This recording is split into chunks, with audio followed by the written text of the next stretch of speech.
Ngayon mga boss ay pag-uusapan naman natin ngayon ang tungkol sa pagtutubog ng yellow gold. Ito pala mga boss ang ating ring na white gold na kung saan ay itutubog natin ito ngayon sa yellow gold.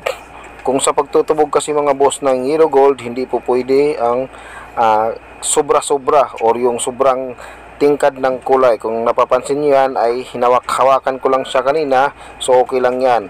Tapos ito naman yung gagamitin natin na ating solusyon na kung saan gawa sa ating 24 karat na yellow gold. Ayan mga boss ay nakatunaw na or naging liquid na para matubugan na natin sa ating yellow gold.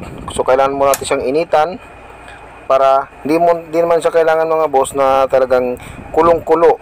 So kahit tamang uminit-init lang siya, so pwede na natin siyang matubugan. Kasi kung hindi natin yan painitan mga boss ay hindi maganda ang pagkakatubog o pagkakakuryente ng ating alas. So kailangan talaga natin siyang painitin sa ating kalan. So kung okay na, ito yung ating gagamitin, ang tinatawag natin na converter na mayroong hanggang 20 amperes. So gagamitin natin dyan ay 12 volts lang. Pwede rin mga boss ay 6 volts, pwede rin naman yan.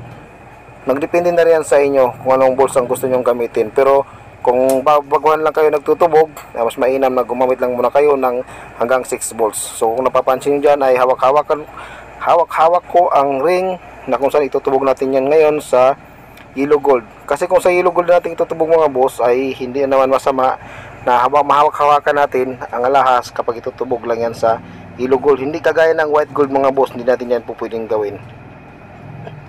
So kung okay na, kailangan patayin na natin. Kung mainit ng ating tinatawag na dorado, so mag-umpisa na tayo dyan sa ating pagtutubog. So sa pagtutubog mga boss, yung dulo ng ating positive ay doon nakakabit ang platinum. Ayan, nakasawsaw na yan mga boss sa solusyon. At yung nakakawit naman dyan sa tsani na kinawitan ko ng tanso ay ang ating negative. Nakagapang na dyan ang kuryente mga boss. Ayan mangyayari mga boss kung sakto lang ang init niya. Ayan, kung papansin niyo ay kumukulo ang ating solusyon. So kung nakikita niyo kung okay na yung kulay, ay pwede nyo nilang hanguin.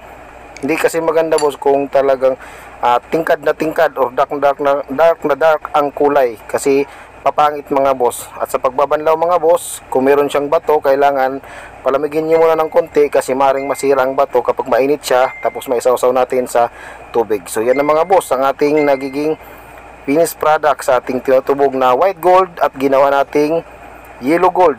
Ayan po ang itsura niya mga boss. Hindi masama mga boss kapag nagtutubog tayo ng alahas na gagawin natin yellow gold, okay lang natin yan na mahawak-hawakan. Sa susunod ko na vlog ko mga boss, ipapaliwanag ko naman sa inyo kung bakit nasabi ko kanina na hindi po pwede na magtutubog tayo sa white gold at hinawak-hawakan natin ang alahas bago itutubog sa white gold. Kung sa yellow mga boss ay okay lang. Maraming salamat sa inyong panonood.